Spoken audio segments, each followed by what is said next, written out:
मोकामा कौन जीत रहा है? दो बाहुबलियों की पत्नी मैदान में है। आप कहिए कि हार जीत का अंतर मोकामा में जो होगा वो 5000 के आसपास होगा या उससे ज्यादा नहीं होगा।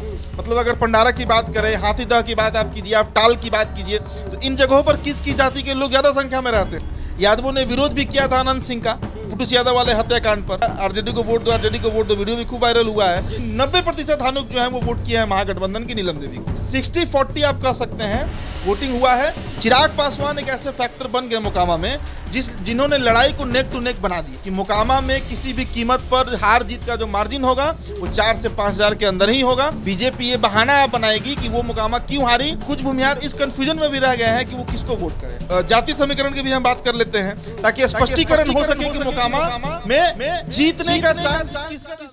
शाम के 6 बज चुके हैं। मोकामा उपचुनाव में आज वोटिंग का दिन था। कैसा रहा वोटिंग?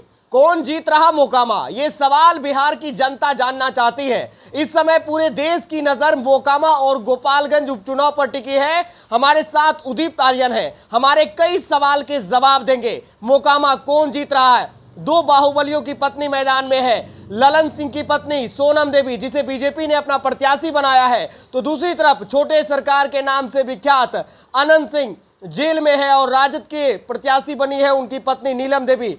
उदीप जी, वोटिंग हो गई, फीसदी मतदान भी जानेंगे आपसे हम, लेकिन मोकामा जीत कौन रहा? देखिए, सीधे तरीके से कहना गलत होगा और जब तक चुनाव परिणाम नहीं आता है, यानी 6 नवंबर को शाम के 5 बजे तक हमें प्रतीक्षा करना होगा, तभी क्लियर हो पाएगा कि मोकामा कौन जीत रहा है। लेकिन जो रुझान है, जो दिन भर हमारी बातें हुई हैं शिवनार में, पंडारक में, तमाम जगहों पर, मोकामा के तमाम प्रखंड में जो हमारी बातें हुई हैं अलग अलग लोगों से, कुछ पत्रकार से बात हुई है, वहाँ पर कुछ लोग हैं उनसे मेरी बात हुई, प्रशासन के लोग हैं उनसे जो बात हुई है, जो मिला जुला रुझान है वो हम बता देते हैं। लेकिन पहले कुछ आंकड़े अपने दर्शकों के सामने हम रखेंगे ताकि स्पष्टीकरण हो सके कि मोकामा में जीतने का चांस किसका ज्यादा है। देखिए, पहले वहां के कुल वोटर्स की संख्या बता देते हैं जो 2020 के आंकड़े हैं। 2020 मतलब 2.5-2 साल पहले जो आंकड़े बताए गए थे। कुल मतदाता वहां पर 2,70,775 है। उसके बाद पुरुष मतदाता जो है वो 1,42,425 और महिला मतदाता जो हैं वो 1,28,327 है और थर्ड जेंडर 3 है। ठीक है, ये सरकारी आंकड़े हैं। इसके अलावा अगर हम बात करें कि मतलब जाति समीकरण की भी हम बात कर लेते हैं कि किस जाति का कितना वहां पर वोट है और किस जाति ने कहां वोट दिया। लेकिन उसके पहले हमारे दर्शक ये जान लें कि मोकामा के अलग अलग क्षेत्र में किस जाति का वहां पर बाहुल्य है। मतलब अगर पंडारा की बात करें, हाथीदह की बात आप कीजिए, आप टाल की बात कीजिए, तो इन जगहों पर किस जाति के लोग ज्यादा संख्या में रहते हैं। भूमिहारों से शुरुआत करते हैं क्योंकि भूमिहारों का गढ़ माना जाता है मोकामा। करीब 65 से 70,000 के आसपास वोट है उनका। तो भूमिहारों का जो गढ़ है, मतलब जिस क्षेत्र में भूमिहार सबसे अधिक पाए जाते हैं, जिनकी जनसंख्या है, शिवनार आप ले लीजिए, मराची ले लीजिए, पचमहला ले लीजिए, पंडारक ले लीजिए, हाथीदह ले लीजिए और सुल्तानपुर, ये ऐसा। और खासकर मोकामा का जो शहरी इलाका है वहां पर भी सबसे ज्यादा भूमिहारी आपको मिलेंगे। ये भूमिहारों की बात हो गई। यादव की बात कीजिए, यादव भी वहां पर अच्छी खासी संख्या में है, करीब 25 से 30,000 के आसपास है। तो यादव आपको पंडारक एक ऐसा क्षेत्र है जहां पर भूमिहार और यादव लगभग बराबर हैं और सबसे ज्यादा आबादी उन्हीं की है। इसके बाद हाथीदह में मिलेंगे और टाल के इलाके में सबसे अधिक यादव जाति के लोग मिलेंगे। यादवों ने विरोध भी किया था आनंद सिंह का पुटुस यादव वाले हत्याकांड पर। और उसके बाद लालू यादव ने जो सार्वजनिक मंच से बोला था वो बात भी याद है यादवों को। उसके बाद अगर आप बात कीजिए बिंद, पासवान और मल्ला, मतलब आप कह सकते हैं चिराग पासवान के जो वोटर हैं पासवान और मल्ला और बिंद, यानी जो सहनी के वोटर हैं, वो अगर सबसे ज्यादा कहीं मिलेंगे आपको तो सुल्तानपुर इलाके में मिलेंगे। सुल्तानपुर का जो पूरा क्षेत्र है ना, वहां पर यही जातियां सबसे अधिक मिलेंगी आपको। और मुस्लिम की बात कीजिए तो मुस्लिम आपको मराठी में मिलेंगे। राजपूत की बात कीजिए, उनकी भी संख्या वहां पे ठीक ठाक है, तो राजपूत आपको शहरी क्षेत्र में मिलेंगे, पंडारक में भी कुछ मिलेंगे और सुल्तानपुर, घोसवारी, इन क्षेत्रों में भी मिलेंगे। अब देखिए, ये तो हो गया कि किस जाति के लोग किस क्षेत्र में सबसे ज्यादा हैं। इसके अलावा अगर हम जाति समीकरण की बात करें तो देखिए, मोकामा में भूमिहार 65 से 70,000, यादव 25 से 30,000, ब्राह्मण 20 से 22,000, धानुक 35 से 40,000, राजपूत 20 से 22,000, पासवान 8,000, पासी 4 से 5,000, रविदास 7 से 8,000 और मल्ला 8 से 10,000। यही समीकरण है। इसके अलावा कई तरह की वहाँ पे हिंसा भी हुई है। आज इसकी खबरें भी आई, कुछ पत्रकारों पर भी हमला हुआ है। बिहार सरकार के जो मंत्री हैं सुरेंद्र यादव, वो भी बूथ पर कहीं पहुंचकर बोल रहे थे कि आरजेडी को वोट दो, आरजेडी को वोट दो। वीडियो भी खूब वायरल हुआ है। तो ये सब प्रकरण मोकामा में हुआ है और यह अनुमानित था कि ये मोकामा में होगा, क्योंकि मोकामा जो है वो एक ऐसा बिहार का क्षेत्र है जो शुरू से बाहुबल के लिए पहचाना जाता है, हिंसा के लिए जाना जाता है, और मोकामा में ये हुआ तो इसका अनुमान हमको पहले भी था कि ऐसा होगा मोकामा में। अब आप पूछिए कि आपने जो सवाल था आपका, मूल सवाल पर अब हम आते हैं कि मोकामा जीत कौन रहा है और मोकामा हार कौन रहा है। देखिए, मोकामा में नेक टू नेक का फाइट है। नेक टू नेक मतलब एकदम आप कहिए कि हार जीत का अंतर मोकामा में जो होगा वो 5000 के आसपास होगा या उससे ज़्यादा नहीं होगा। बहुत कड़ी टक्कर है, क्योंकि जो भाजपा, देखिए बीजेपी ने वहां प्रचार किया मोकामा में, लेकिन वो सिर्फ भूमिहार और राजपूत और ब्राह्मणों को अपने पाले में लाने के लिए किया। जो अति पिछड़ा वोट है, धानुक वोट की अगर आप बात कीजिए, धानुक जो कि कैडर वोटर माने जाते हैं नीतीश कुमार के, उनका बहुत कम वोट मिला है बीजेपी को। हाँ, और धानुक की संख्या वहां सबसे अधिक है भूमिहार के बाद।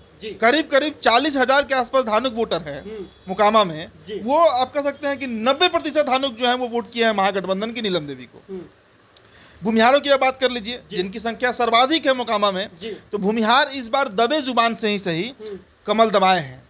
खासकर जो शहरी इलाका, मोकामा का जो शहरी इलाका है, जो मोकामा आप एंटर कीजिएगा, बाढ़ के बाद पंडारा का और पंडारा के बाद जो मोकामा आता है, वहाँ का जो भूमिहार है उन्होंने वोट किया है कमल को। लेकिन जो ग्रामीण इलाके की है, जो हाथीदह के हुए, जो टाल के हुए, जो शिवनार के हुए, घोसवारी के हुए, वे लोग वोट किए हैं नीलम देवी को।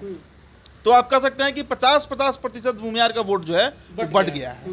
कमल को भी गया है, लालटेन को भी गया है। शिवनार की बात करेंगे, शिवनार में भी खासी संख्या में भूमिहार है, यादव भी हैं। उदीप जी, शिवनार का क्या हाल है? देखिए, शिवनार के भूमिहार जो है वो ज़्यादातर नीलम देवी को ही वोट किए हैं, और यादव जिनकी संख्या करीब करीब 25 से 30 हजार जो यादव है मोकामा के, 90 से 95% यादव जो है भाई वो तो लालटेन को ही वोट करेंगे, वो तय चीज़ है, उनके अलावा कोई ऑप्शन नहीं है। लेकिन बीच में खबर ये भी आई थी करीब 12 बजे के आसपास कि जो टाल के यादव हैं, जो टाल क्षेत्र के, वो इस बार कमल दबा रहे हैं कुछ संख्या में। कारण है कि पुटुस यादव वाला हत्याकांड का जो मामला था वो उठा है। ऐसा नहीं है कि आपका भी, आप मोकामा तो आप ही गए हैं 3 बार 4 बार, कई पब्लिक ओपिनियंस भी आपने किए। और इसके अलावा हम अपने दर्शकों को बता दें कि ये जो डेटा हम रख रहे हैं ये किसी और का डेटा नहीं, हमारे 2 रिपोर्टर अमृतेश और विहान, यही लोग मोकामा गए थे। करीब 1000 लोगों से उन्होंने वहां पर उनकी जाति और किसको वोट करेंगे पूछ कर आया है, नाम नहीं पूछा गया है उनका। तो 60-40 आप कह सकते हैं वोटिंग हुआ है। 60% जो है वो नीलम देवी को जा रहा है और 40% जो है वो जा रहा है बीजेपी को। एक बात इसमें बहुत अहम है बयान, चिराग पासवान एक ऐसे फैक्टर बन गए मोकामा में जिन्होंने लड़ाई को नेक टू नेक बना दिया, बराबरी का बना दिया। चिराग नहीं पहुंचे थे 31 अक्टूबर तक, एक तरफा नीलम देवी का माहौल था, लेकिन चिराग के पहुंचने से जो वहां पर 8 से 10 हजार पासवान वोटर हैं वो सीधा कन्वर्ट हो गए बीजेपी की तरफ। अच्छा, मुकेश सहनी तो चुनाव लड़े नहीं, भाव भी नहीं मिला उनको, तो मल्ला वोटर जो खुद को वो सन ऑफ मल्ला बताते हैं, तो मल्ला वोटर किसको वोट किए हैं? मल्ला और बिंद 75 से 80% बीजेपी को वोट किए हैं। 75 से 80% मल्ला और बिंद जो हैं वो बीजेपी को वोट किए हैं इस बार, क्योंकि मुकेश सहनी चुनाव प्रचार में गए नहीं और जाते भी तो मोकामा में उनका कोई पकड़ नहीं है। और ट्रेडिशनली देखा जाए तो मल्लाह जाति और बिंद जाति ऐसी है, चैनपुर से बृजकिशोर बिंद विधायक भी रहे बीजेपी से, 3 बार मंत्री भी बने। तो बिंद जाति जो है ना बिहार में और मल्ला, वो बीजेपी को ही वोट करती है और बीजेपी को वोट की है। बीजेपी से चूक मोकामा में वहां पर हो गई कि वो जो वहां पर कैंपेनिंग कर रहे थे उसमें उन्होंने अति पिछड़ा के लिए कोई ज्यादा भाव नहीं दिया। देखिए, आपको याद होगा नीरज कुमार बबलू पहुंचते हैं वहां पर राजपूत वोट के लिए, और भी कई राजपूत नेता पहुंचते हैं। ब्राह्मणों की तो एक पूरी लॉबी पहुंची हुई थी वहां पर बीजेपी की तरफ से। भूमिहार तो लग रहा है कि विजय सिन्हा से लेकर और सभी भूमिहार नेता मोकामा में ही कैंप किए हैं, तो इनका वोट इनको मिल रहा है। लेकिन जो अति पिछड़ा वोट है, मैं फिर कह रहा हूं कि अति पिछड़ा वोट में बीजेपी चूक कर गई है मोकामा में, जिसके चलते नीलम देवी जो है वो मार्जिन ले ली हैं और नीलम देवी जो है वो चुनाव इस बार जीतते हुए दिख रही हैं। लेकिन इसके बावजूद पोस्टल वोट भी होता है करीब 8000 के आसपास है, वो अगर बीजेपी को मिला तो शायद बीजेपी जो है वो मोकामा निकाल जाए, लेकिन बहुत टफ है। और एक बात फिर से रिपीट करूंगा कि मोकामा में किसी भी कीमत पर हार जीत का जो मार्जिन होगा वो 4 से 5 हजार के अंदर ही होगा, उससे अधिक नहीं होने वाला है। आखिरी सवाल है हमारा कि मोकामा के कई जगहों पर ये चर्चाएं सुबह से चल रही है कि मतदान तो हुआ लेकिन उंगली में इंक ही नहीं लगा। बीजेपी के जो प्रत्याशी है सोनम देवी सोशल मीडिया पर लिख रहे हैं प्रशासन पर भी आरोप लगा रहे हैं। तो ये जो पोस्ट समीकरण ये बन रहे हैं, बिगड़ रहे हैं, क्या लग रहा है ये आने वाले 6 नवंबर से पहले के रिजल्ट तय कर रहे हैं क्या? नहीं, देखिए बोचहा का चुनाव आपको याद होगा, बोचहा में भूमिहार और पासवान की नाराजगी थी। और एक बात तो मानना होगा कि बिहार के अगर उपचुनाव की अगर आप चर्चा करिए तो बिहार के उपचुनाव का इतिहास रहा है कि यहाँ पर हमेशा सत्तारूढ़ दल ही जीता है।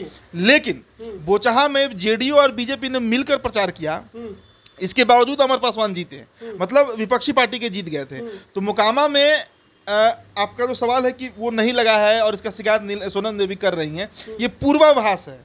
उनको इस बात का अनुमान लग गया है और बीजेपी भी साइलेंट है। बीजेपी के कुछ नेताओं से मेरी बात हुई फोन पर, वो बहुत खुल के बताने को तैयार नहीं है। इसका साफ मतलब है ये बताना कि प्रशासन जो है वो छेड़छाड़ कर रही है, इंक नहीं लगा है, ये इंडिकेशन है अभी से कि मोकामा नीलम देवी जीत रही हैं।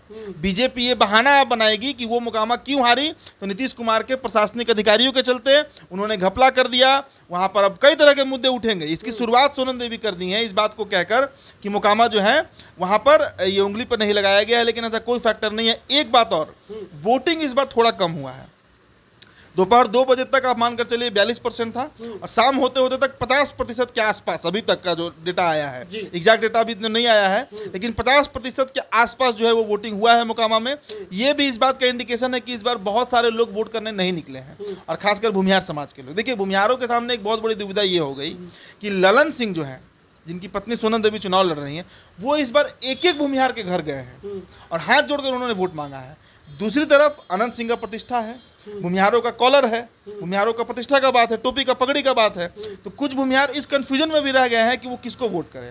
एक तरफ उनके अनंत सिंह हैं और दूसरी तरफ हाथ जोड़कर ललन सिंह खड़े हैं। तो इस कारण से भी कुछ भूमिहार घर से बाहर नहीं निकले हैं वोट करना, तो उसका भी जो नुकसान है। उदित जी, मैं ये कहना चाहता हूँ कि जब मैं रिपोर्टिंग में था, लोगों से पूछ रहा था, तो पंडारक के भूमिहार समाज के लोग कह रहे थे कि ऐसा है कि लालू प्रसाद यादव के साथ चले गए अनंत सिंह, तो हम लोग वोट करने नहीं जाएंगे क्योंकि राजद से हमारी बनती नहीं। उन्होंने भूमिहार समाज को कभी देखा नहीं है, हमेशा जो है वो उन्होंने नीच भाव से देखा है। तो क्या इसका भी परिणाम है? बिल्कुल, देखिए पहले ही मैंने कहा कि 50% भूमिहार वोट जो है इस बार या उससे ज्यादा बीजेपी को मिल रहा है जी। चुपचाप कमल छाप का जो काम है वो भूमिहारों पर असर किया है, ऐसा नहीं कि असर नहीं किया है। अरे भाई भूमिहार कैसे, मतलब आप इस चीज की कल्पना बहुत मुश्किल है कि 100% भूमिहार जो है ना वो बिहार का वोट करने जा रहा है आरजेडी को, कभी नहीं कर सकता है।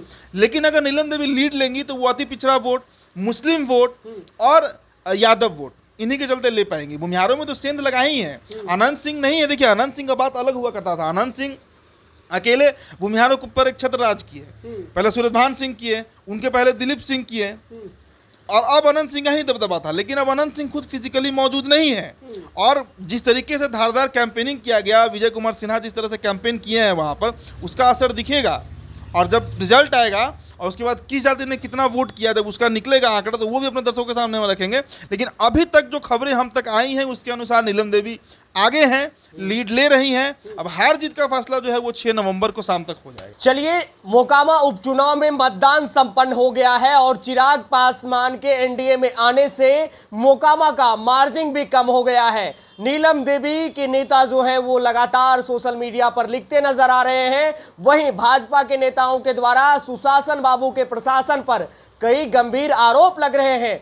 6 नवंबर को नतीजे भी आ जाएंगे, हम उन बातों को रखेंगे। उदीप्त जी से हम एक बार फिर जुड़ेंगे, आपके सवाल को भी रखेंगे। आपके कोई सवाल हो कमेंट बॉक्स में लिख के बताइए। हमारी बातें आपको कितनी पसंद आई, कमेंट बॉक्स खुला हुआ है, आप लिखकर बता सकते हैं। आपका बहुत बहुत धन्यवाद।